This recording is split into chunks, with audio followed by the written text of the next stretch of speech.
السلام عليكم، مرحبا بكم في قناة ربيعة. اليوم إن شاء الله غادي نحضر معكم عصير ساهل. ندوزو لطريقة التحضير.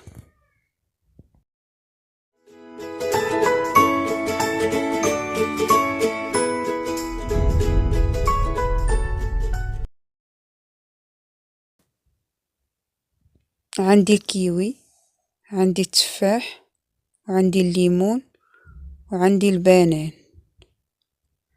تقدروا تزيدوا شي فاكهة أخرى. أنا خديت الكاس ديال العصارة، غادي ندير ليه الليمون كيف ما كتشوفوا معايا.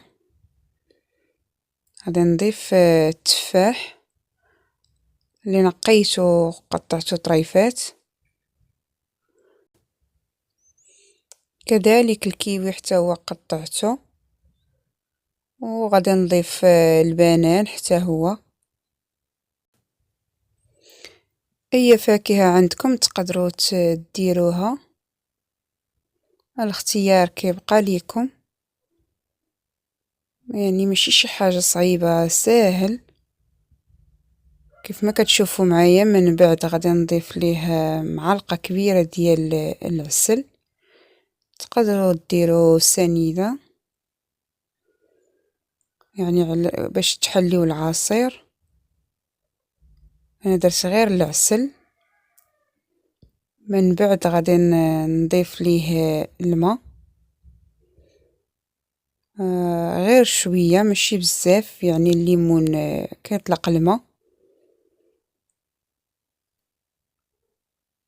انا غادي نطحنو مزيان في العصارة مزيان حتى يطحن لي مزيان الفواكه، ونتلاقى معكم ان شاء الله. العصير ديالنا واجد، كيجي بنين صراحة،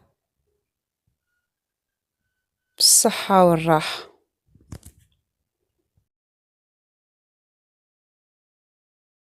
إلا عجبكم الفيديو ديال اليوم ما تنسوش الاشتراك في القناة وتفعيل الجرس والضغط على جيم.